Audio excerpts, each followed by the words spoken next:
श्री स्वामी समर्थ. मकर राशी. शांत मकर पण विसरू न शकणारा.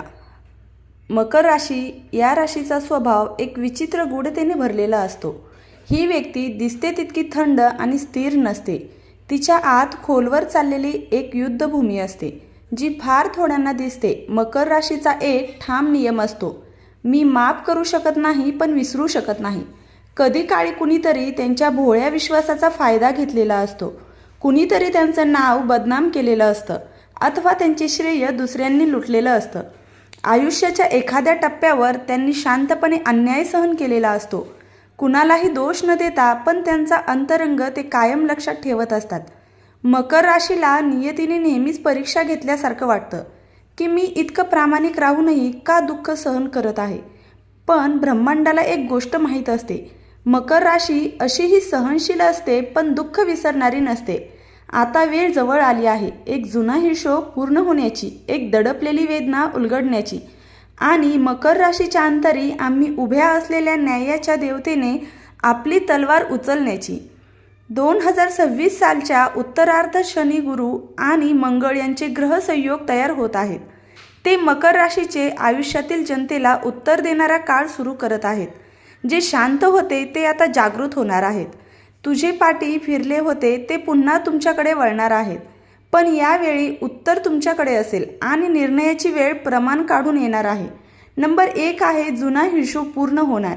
मकर राशीच्या आयुष्यात एक असा काळ असतो जेव्हा त्यांच्यावर इतरांनी केलेली अन्यायाची वागणूक फक्त एक प्रसंग नसते, तर ती त्यांच्या अस्तित्वावर एक काळी छाया बनते. हा जुना हिशोब म्हणजे फक्त भूतकाळातील घटना नाही, तर मनावर कोरलेली खोल जखम आहे, जी इतकी खोलवर रुजलेली असते की त्याचा दुःख शब्दात मांडता येत नाही. कधी काळी घेतलेला कोणाचा तरी कुठून निर्णय, एखाद्या प्रिय व्यक्तीने केलेला विश्वासघात, स्वतःच्या घरातच मिळालेली उपेक्षा, कधी एखाद्या स्वप्नांचा विघटन, हे सगळं मकर राशीच्या शांततेत घडून गेलेलं असतं. पण या वेदनांमध्ये एक आग असते, एक अशी आग जी मकर व्यक्ती सहनशीलतेने मनात साठवत राहते. या जन्मातही हा हिशोब पूर्ण व्हायचा आहे. 2026 मध्ये तो क्षण जवळ येत आहे. नंबर 2 आहे कोणते ग्रह करत आहेत निर्णय. ग्रह फक्त आकाशातले चमकते बिंदू नाहीत, ते आपल्या कर्माचा आरसा आहेत. 2026 मध्ये मकर राशीच्या डोक्यावर एक अद्भुत पण निर्णय तयार होत आहे. शनी, न्यायाचा देव, मकर राशीचा अधिपती, आता तो मकरच्या कर्मक्षेत्रात बसून निर्णय देतोय. जो कर्म करतो त्यालाच फळ मिळेल. गुरु, उद्याचा आशीर्वाद आयुष्याला दिशा देतो. तो आता मकरच्या आत सामाजिक क्षेत्रात शुभ ऊर्जा देतोय. मंगळ, संघर्ष आणि निर्णयाचा प्रतिनिधी, तो आता मकरला गप्प बसू देणार नाही. आत्तापर्यंत सहन केलेलं सगळं बाहेर पडायला लावणार. हे ग्रह मकर राशीच्या दशा, आंतरदशा असा त्रिवेणी संगम तयार करत आहेत की ज्यांनी तुमचं शोषण केलं त्यांना त्यांच्या कर्माचे उत्तर द्यावं लागणार आहे. नंबर 3 आहे कोण आहे तो जुना शत्रू. बाजार संबंध केवळ उघड शत्रूशी नसतो, तो कधी कधी घरातील, मनातील किंवा कधी काळी हृदयात बसलेल्या व्यक्तींशी असतो. मकर राशीच्या आयुष्यात अशा व्यक्ती येतात ज्या प्रेमाच्या मुखवट्याखाली धोका लपवून असतात. कदाचित एखादा नातेवाईक ज्याने वारसा नाकारला, जुना मित्र ज्याने यशाच्या क्षणी पाठ फिरवली, अथवा एखादा सहकार्य ज्याने तुमच्या कष्टाचं श्रेय स्वतःला घेतलं. कधी कधी तो शत्रू तुमच्याच मनातील भीती, अपराध भावना किंवा न्यूनगंड देखील असतो. 2026चा ग्रह सहयोग या सगळ्यांना समोर आणणार आहे. आणि हा काळ केवळ त्यांच्या मुखवट्यांना फाडणारा नसून मकर राशीला त्यांच्यापासून कायमचं मुक्त करणारा ठरणार आहे. नंबर 4 आहे हिशोब. फक्त बाहेरचा नाही, अंतर्मनात नाही आहे.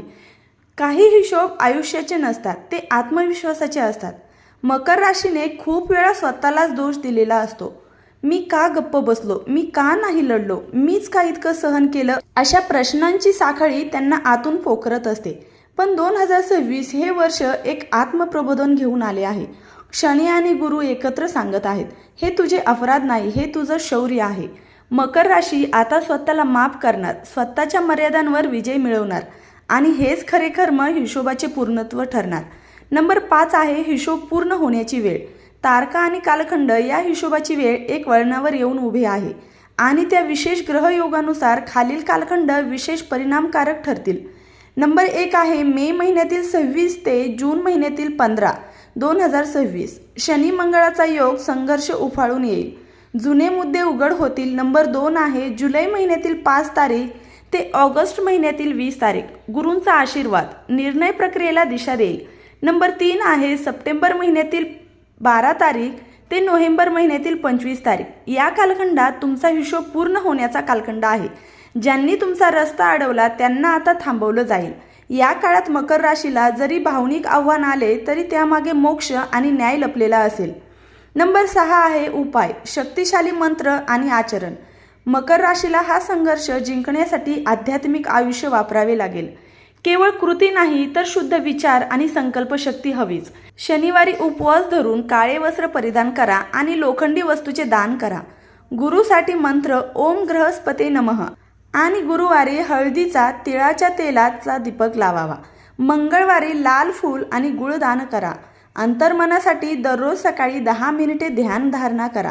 मी मुक्त आहे, मी समर्थ आहे या संकल्पनेने हे उपाय केवळ ग्रहांना प्रसन्न करत नाहीत तर तुमचं अंतर्मन जागृत करतं आणि हिशोब फक्त पूर्ण होत नाही तर तो शांतीत रूपांतरित होतो. मकर राशीच्या शांततेमागचं वादळ आता उघड होणार आहे. मकर राशी हे फक्त एक चिन्ह नाही, ती एक यात्रा आहे. कर्माची, सहनशीलतेची आणि अखेरच्या न्यायाची. आजवर तुम्ही खूप काही गिळून घेतलं, बोलला नाही पण सहन केलं. तुमच्यावर अन्याय झाला पण तुम्ही रडत न बसता आयुष्य पुढे नेत राहिलात.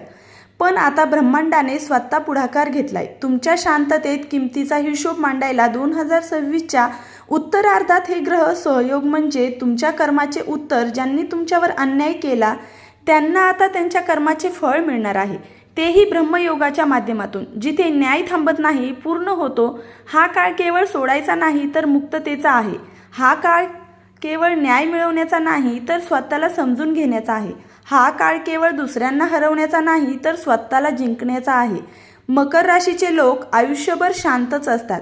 ते जेव्हा रणांगणात उतरतात तेव्हा ते गाजवायलाच. आता वेळ आली आहे की तुम्ही तुमचं जीवन, तुमची ऊर्जा, तुमची सत्यता आणि तुमचा स्वाभिमान परत मिळवावा. कधी काळी ज्यांनी तुमचं मन दुर्बल समजलं त्यांना ब्रह्मांड दाखवेल की मौनातला आक्रोश असतो आणि संयम आता ही एक प्रचंड शक्ती आहे. तुमचा जुना हिशोब पूर्ण होणार आहे आणि यावेळी तो तुमच्या हातून नव्हे तर निरीक्षण न्यायालयातून होणार आहे. मित्रांनो, व्हिडिओ आवडला असेल तर व्हिडिओला लाईक करा, चॅनेलला सबस्क्राईब करा आणि आजचा व्हिडिओ शेवटपर्यंत पाहिल्याबद्दल धन्यवाद. श्री स्वामी समर्थ.